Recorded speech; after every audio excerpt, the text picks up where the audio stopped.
madaxweynaha cadaaladda Soomaaliland oo goobjoog ka ahaayeen xubno ka mid ah golaha wasiirada ee Jamhuuriyadda Soomaaliland xeerlaaliyaha guud ee qaranka gudoomiyaha maxkamadda dastuuriga ah iyo dhammaanba waxyaha kala duwan ee ka howlgala cadaaladda Soomaaliland waxaa ka qayb galay furitaankiisii culimaadeyn aqoonyahan qaybaha kala duwan ee ururada bulshada iyo dadweyne tiro badan madaxweynaha Jamhuuriyadda Soomaaliland mudane Axmed Maxamed Maxamuud Siilaanyo oo si rasmi ah u furay shirkaasi ayaa tilmaamay muhiimadda cadaaladdu u leedahay bulshada iyo sida ay lagama maarmaanka u tahay in la helo xeer ilaalin iyo garsoor xaq ah oo dhex u noqda bulshada garsoorka iyo cadaaladdu waa labdhabarta nolosha ummadda iyo dawladnimada wanaagsan waana udubdhaxaadka diinteena haddii ay qalloocatana wax waliba way naga qaloocanayaan inkastoo aan hubo in howlwadeennada garsoorka iyo cadaaladdu ku soo shaqeeyeen duruufo adag isla markaana ay kaalin adag ka soo qaateen dhismaha dawladnimada Soomaaliland haddana waxaan la qarin karin salugna ka jira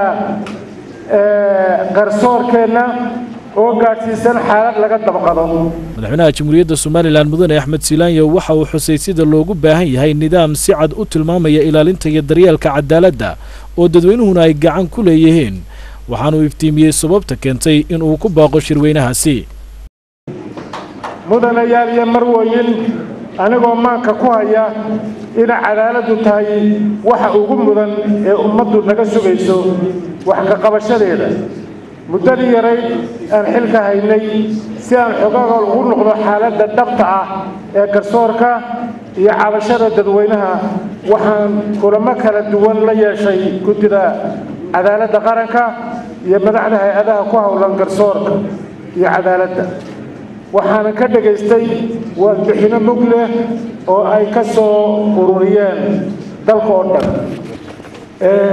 hadday tahay maxkamadaha booliiska iyo hadday tahay xabsiyada intaba taa waxaa garab socotay baaritaan iyo daraasad uu sameeyey xafiiskaygu taasoo ka soo diyaariyeen caqabadaha garsoorka nolosha xabsiyada maxaabiista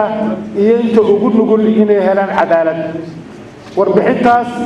waxaa ka soo baxay xog la yaab leh oo aad iyo aad u taabatay shucuurkayga mana filanayn inay cadaalad darro intaa la egay ka jirto Soomaaliland gudaheeda mudane Axmed Maxamed Maxamuud Siilaanyo madaxweynaha Soomaaliland waxa uu hoosta ka xariiqay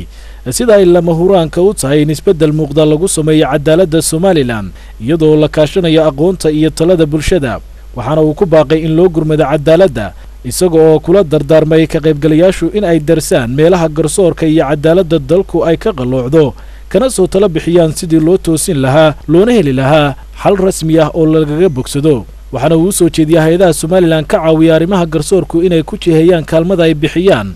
meelmarinta talada ka soo baxda qorshaha xukuumadda ee lagu hagaajinayo garsoorka iyo cadaaladda dalka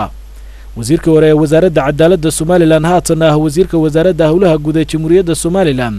Professor Ismaaciil Moomin Arre ayaa waxa uu sheegay sida loogu baahan yahay in la dhameystiro xeerarka garsoorka ee qabyada iyo in la tayeeyo guddida cadaaladda waxaanu madaxweynaha Jamhuuriyadda Soomaaliland uga mahadnaqay ka soo qaybgalka shirkaasi waxa sidoo kale furitaankii shirweynaha cadaaladda Soomaaliland ka hadlay xeerlaaliyaha guud ee qaranka iyo gudoomiyaha maxkamadda dastuuriga ah kuwaasi oo ka warbixiyay waajibaadka saaran baahda cadaaladda Soomaaliland iyo meelaha looga baahan yahay in la toosiyo furitaanka shirweynahan ayaa ka dambeeyay baaqi madaxweynaha Jamhuuriyadda Soomaaliland uu jeediyay khudbadiisii sanadlaha ahayd waana shir muhiim u ah bulshada Soomaaliland oo inta badan ka dayrisa cadaaladda iyo garsoorka dalka